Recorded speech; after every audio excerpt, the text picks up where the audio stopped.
Welcome to J Lowe Artist. Today we're going to be doing linear perspective. Linear perspective can be very frustrating, but once you understand it, it's quite liberating, and you can be very, very creative with it, create some wonderful depth, some wonderful images with linear perspective. And if you understand linear perspective and value and how they go together to create depth and form, it's a wonderful thing. Thank you, Filippo Brunelleschi, the father of linear perspective. Let's try some linear perspective. So when you're doing some more advanced kinds of things, it's always good to have a reference, just something that you're kind of looking at, just so that you can visually see what's going on, even though you may not follow it exactly. So we're just going to kind of set that aside a little bit. Maybe we'll just drop it down here. So I'm going to start out with an arch, and I'm just going to kind of come in the middle here and just say, I want my arch to be about right here. Now, yes, you can draw a perfect arch using a compass, or I'm just going to just do a nice, as rounded arch as I can get. And I don't, at this point, it's not important that it's perfect. Nothing's perfect.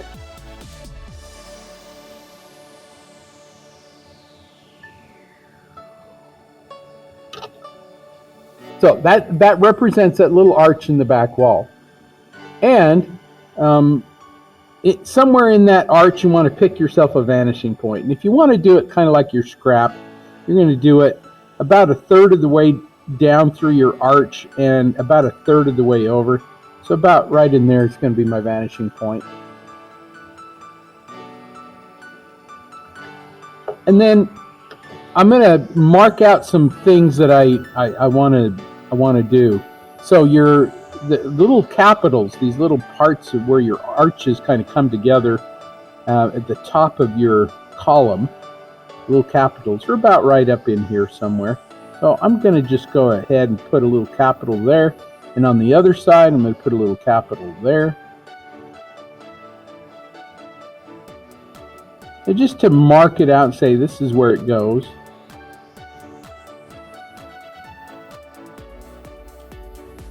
And then also, if you wanted to, you could make that little back wall, the little balcony that's up there, or the little second level. In a cathedral, they're called clerestory windows up there, because that's where the clerics walk.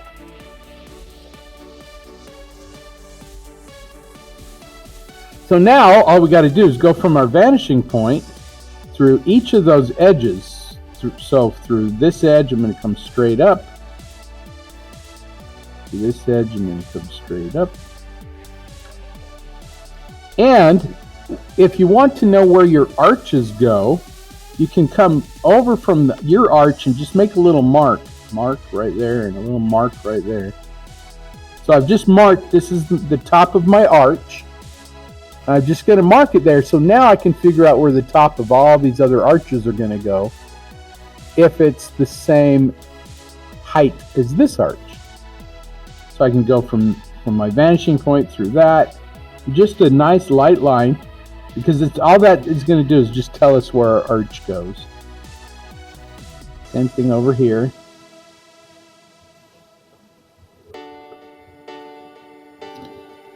The top of our capitals.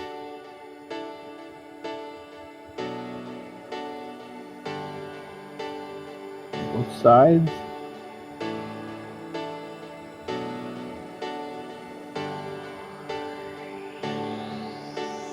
Now that vanishing point becomes very, very important. It is probably the most important thing when you're dealing with linear perspective, because without it, you have no reference. You have no place to go. And we could do these other arches up above, but right now I want to keep it fairly simple. So those little lines are just guides. They're going to help us. They're going to figure out where everything goes. Now, part of this we already know. When we did the little fence line, it's the same thing as these little arches. We could do one post and then another post, figure out where our center is, go from there to there, and figure out exactly where those posts are going to go. And maybe we're going to do that, but we're going to do it reverse. Last time we did it from the outside and went in. This time we're going to do it from the inside and come out. Doesn't matter how you do it, the same concept applies. So I'm just going to say, well, okay, if this is my first post line, I'm just going to do it from here to there. That's my first post. I'm going to pick out another one. I'm just going to put it about right in here somewhere, fairly close together. So post 1, post 2, post 1, post 2. Now I'm going to get post 3. Just like we did with our fence posts, we have to find the center of this rectangle. And how do you find the center of a rectangle? Right, diagonally from corner to corner, right? That's what you're saying, Miles. So you just go diagonally corner to corner and do a little X. Corner to corner, little X.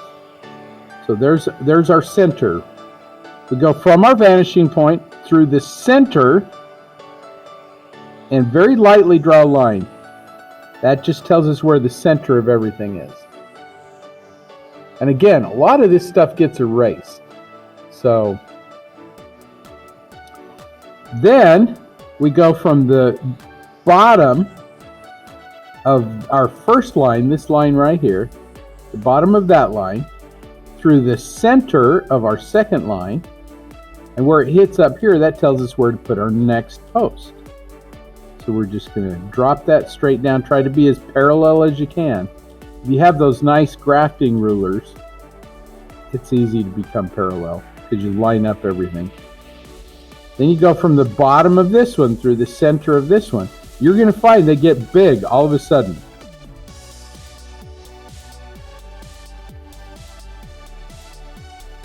There's the next one.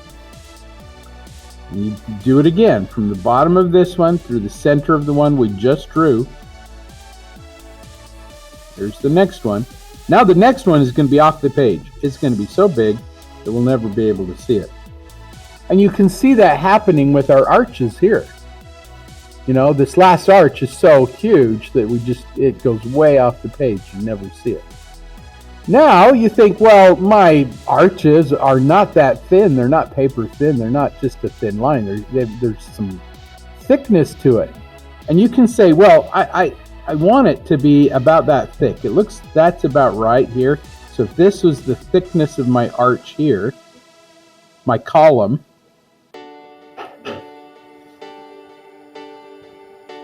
that's the thickness of my column there.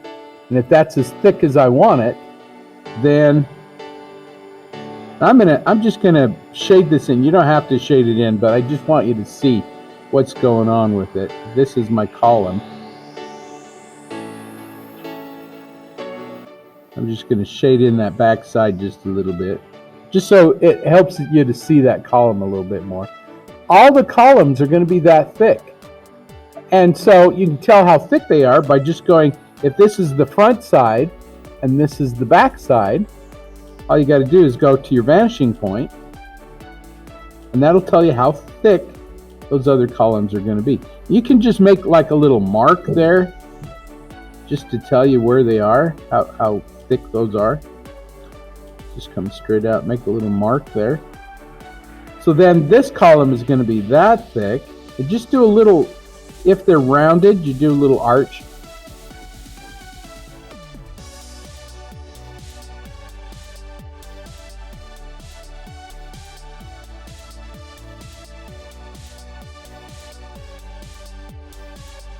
This one would be this wide, a little arch there, that wide.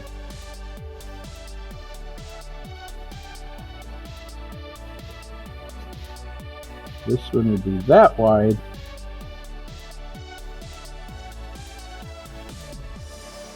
This one would be that wide.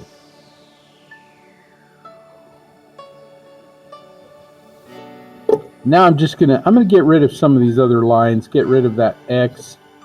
But then those are my columns. And you can see that happening in our scrap. And you can do your arches or your the capitals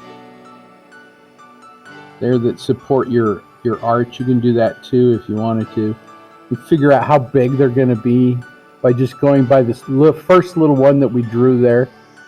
And then you can say, well, okay, this one's right here, it's this big. This one's right here and it's this big. This one's this big. And I'm kind of guessing. You could take your ruler and you can figure that out. But sometimes you can just say, well, this is how wide it is, this is how big it is. If they're rounded, you could round them out.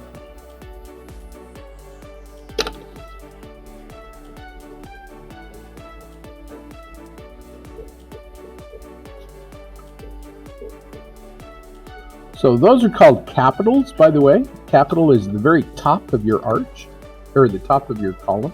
But let's say you had some people inside this little construction that we're doing here. You had some people, and maybe your people are almost as tall as your column. You maybe don't want them completely that tall. But let's say there's a little person standing next to this column. You can say, well, this little person, if his feet were on the ground, they'd be level with that column there. And his height, let's just say he's this big. And this is not a piece of tracing paper because I want to show you some things that happen with linear perspective. And since we're doing some fantasy type things, I want to show you a way to get an optical illusion. So if your little person is standing there, how big is that little person going to be up here? Or how big let's say there's other people along there. If that's how big that little person is there, then anybody on that size is going to be roughly about that size. I mean, we're all a little bit different, but overall, so anybody on that level is going to be about that big. But what would happen if you put that same guy up here? Yeah, now all of a sudden he's grown, he's huge, he's gigantic. Or what would happen if you put that same little guy down here? He's small. And did you see that optical illusion that kind of happens there? And so as you're figuring out how big people are going to be, you just go from the bottom of him to to the vanishing point, and from the top of him to the vanishing point.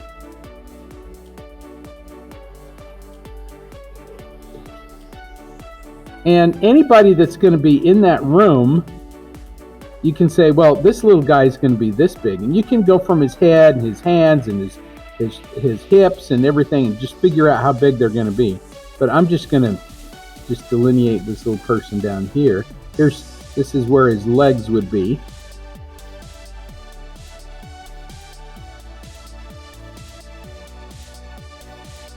So in perspective, here's a little guy, and these little guys are on the same plane. They're the same people, the same height, if you will.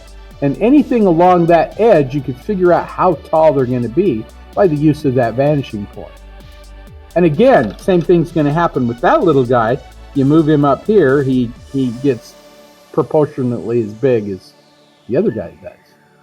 Okay, but it's kind of up to you. So in your fantasy room, if you wanted to put some people in there and you wanted them to be about the same size, that's how you would do it. You figure out one person, go from their head to the vanishing point, then anywhere along that plane, if you want that little person over here, they'd be the same size, no matter where they are on that horizontal plane. Okay, that's how big they're going to be. But if you move them, then all of a sudden they change in size. Okay, does that make sense?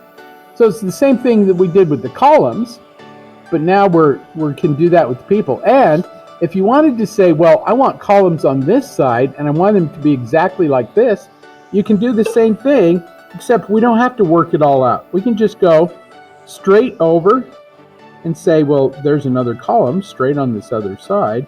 and it's going to be exactly that same size.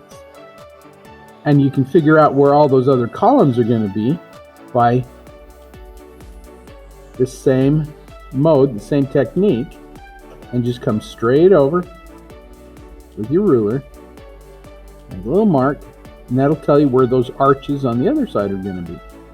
So you can do that with your tiles, you can do that with just about anything. Once you figure out one side, the other side is symmetrical, and so you just take your ruler straight over and you got it all figured out. Even the thickness, you can just measure that thickness. Like this thickness is 1/4 of an inch, so I can come straight over. I can go 1/4 of an inch, and that's how thick that column is going to be.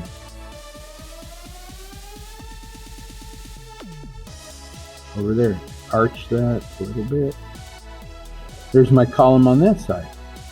This column probably touches that column. I don't even think that you'd see a difference there. And you see the same thing happening in our scrap, where this column is wider than you can see, and so it touches this other column. This one there is a little space there.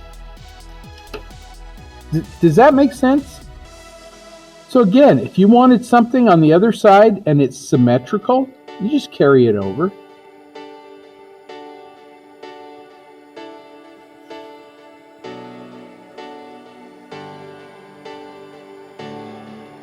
So this column here, you'd never see that edge.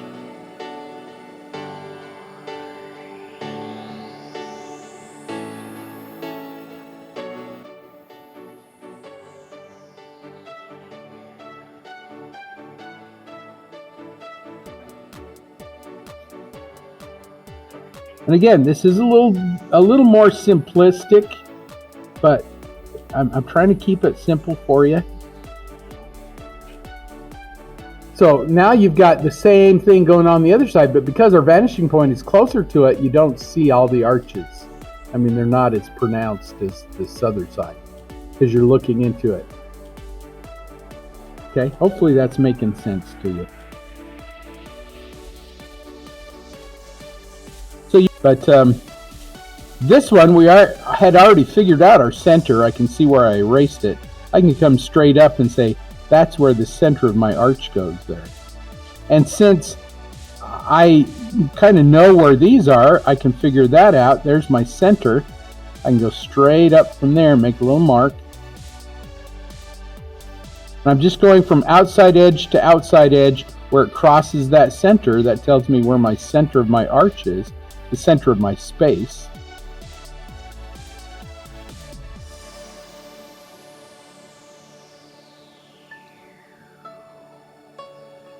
So there's the center of my arches.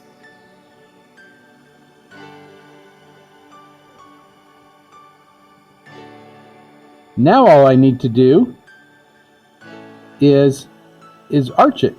So my arch starts right here and it comes up and it's got to touch that little area there. So there is a way of doing this, mathematical equation, but for all practical purposes as an artist, really all you need to do is know arches, what's going to happen. Now, let me show you something. Notice how the arch on this side curves a little less than the arch on this side. Okay? Because this one you're looking down into it, so you're going to see that curve a little bit more than you are on this side. So if you understand that, when you draw it, you just go, okay, I'm going to see this curve coming up this way a little bit more than I see the one coming down this way.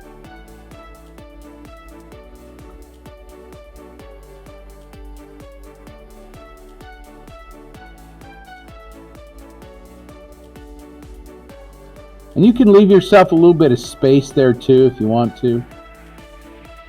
These are Gothic arches. These have come to a point. Whereas if you're doing a Roman arch, you just curve this a little bit more.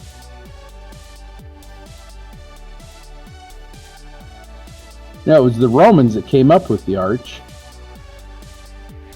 We're not sure who it was as the Romans, but The Romans used it in their architectural constructions, and they could make taller, bigger, stronger buildings using arches.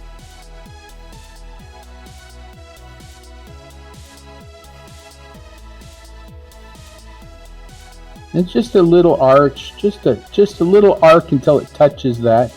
It almost where you start coming straight up, but then you just kind of arch. You can do that with your wrist.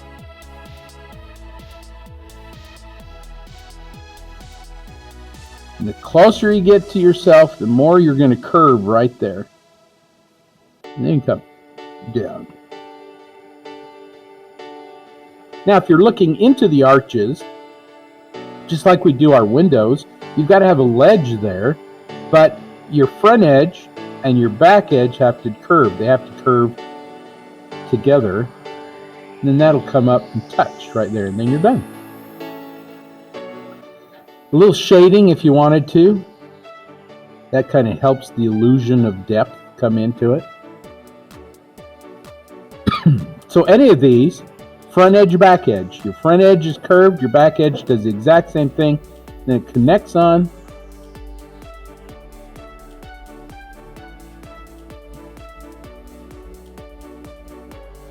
Front edge, back edge. And I know this is very simplistic, but you got to start somewhere.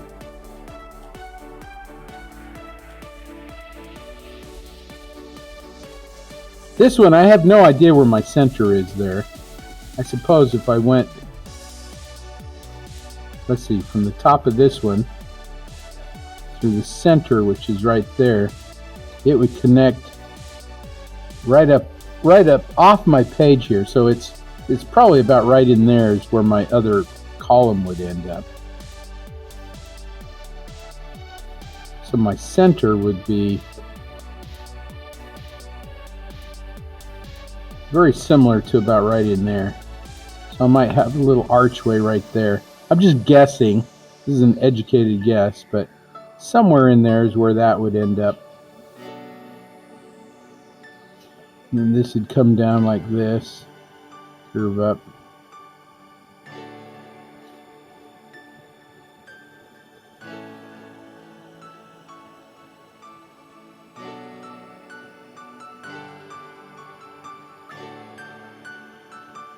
So value is a great way to get form. And if you put value and perspective together, you got this wonderful space that we just created using linear perspective.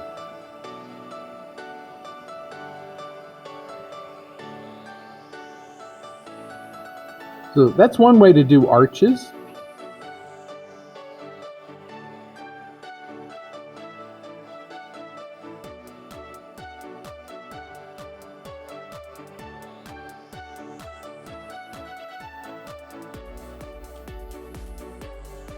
Wanted the other side to match, you just go across and you can mark it out. You can figure out where the centers are going to be by just marking those out.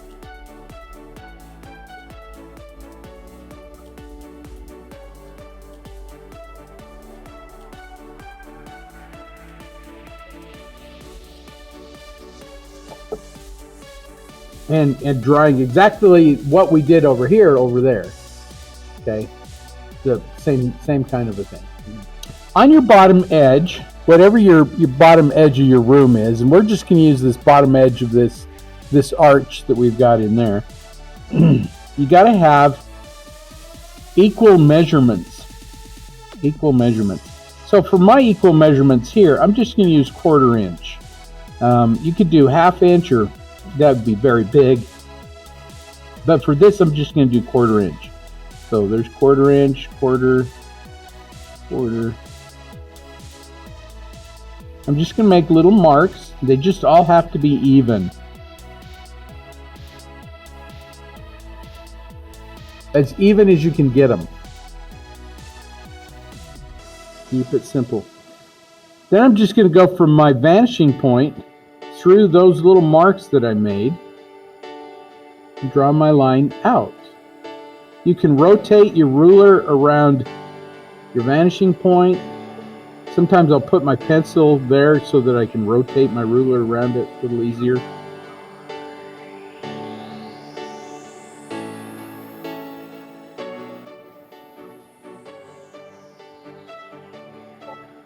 Now, the two side ones are thinner than the middle ones, and so I can't use those to measure. But whatever was even and equal I can use. So then I'm just going to do 2 lines across the bottom. And you kind of guess where you want them. Make sure that they're parallel to the edge of your room. If your room is a little crooked, then try to keep those as parallel as you can.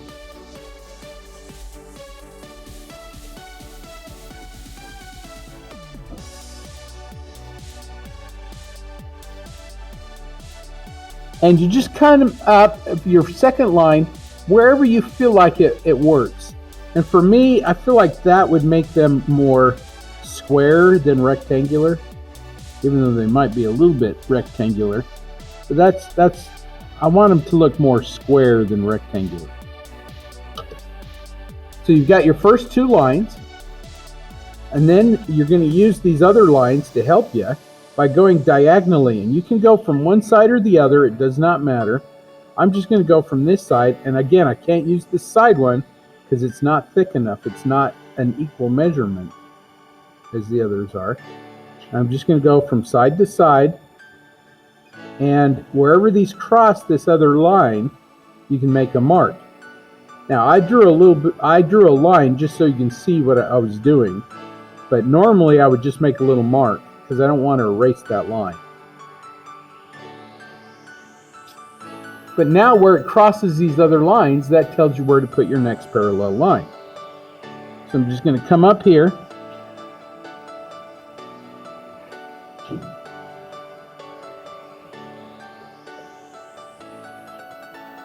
Next one goes right there.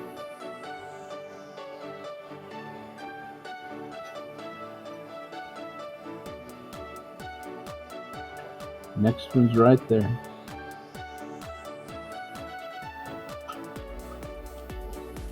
And pay attention to your edge of your room so that your ruler, when you get back up in there, that you're parallel to it, not sideways. You don't want to be sideways. So don't tip your ruler. Keep it as horizontal as you can. There is a optical illusion that happens, and you have to kind of fight against that illusion.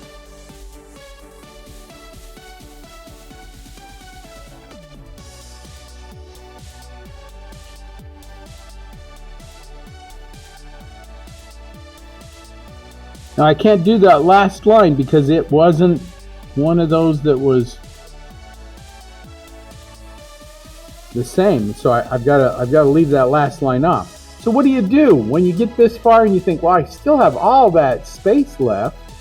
What do you do? Well, technically, if these were all even and the same, then no matter where you go from, they should all line up. And so I'm going to just start from this one here and do it again. And I'll have to do it 2 or 3 times until I'm to the back. Now, if your room is really small, like ours is, this little rectangle is kind of small, it makes your room look big, then you might have to do that 3 or 4 times. Or you're going to get to the very, very back and it's going to be so close together that you can't even measure. When you're walking down the hall, this happens with those tiles. They're going to get to a point where you can't even see them. There's a shine from the lights and things like that, and they all look just flat. Just go ahead and leave it flat. Or you could shade it in ever so slightly. It's up to you.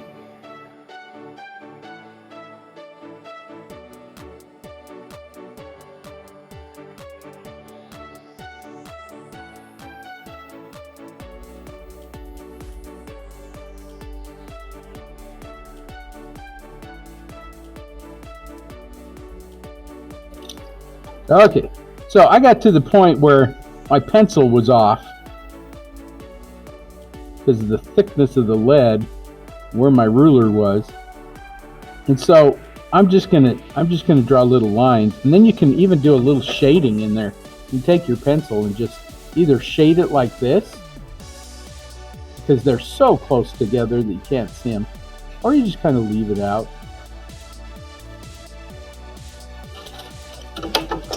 But that kind of helps that illusion of depth kind of take place there. Now, you want to do offset tiles, you can do that by using these little lines, and then you just go in between. Hopefully, if we did it right, these little lines should all line up or be close to it. I know I'm not perfect, but these are going to go off this way.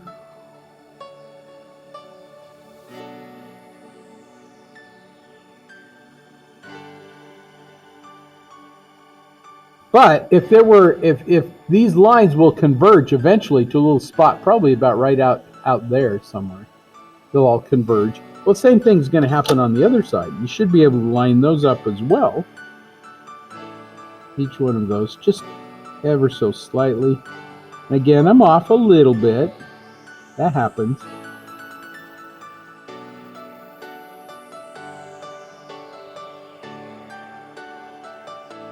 So if you wanted to do some tiles, but you didn't want them square, you want to offset them a little bit, you want to make them a little more interesting. It's a little more work, but it does make it really kind of cool. Whoops, I missed one in the middle.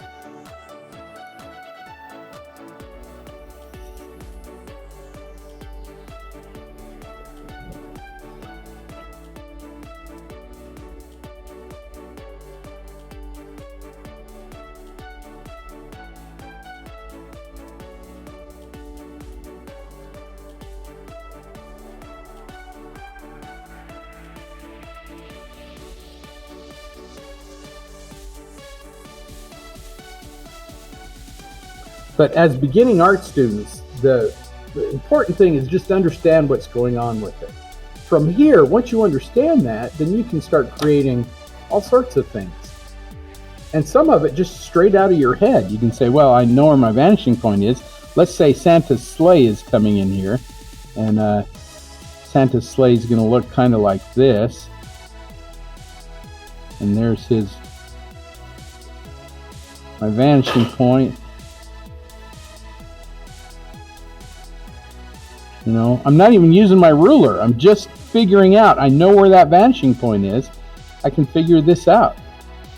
And I can say, well, there's kind of a little sleigh part, the little curve of the sleigh there that goes this way.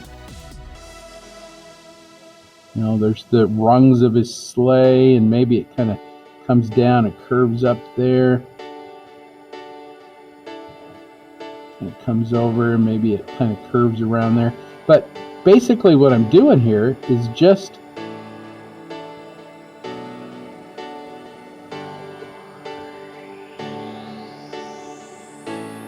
I know where my vanishing point is, and so I'm just using that idea to figure out where everything goes. Here's his little bag.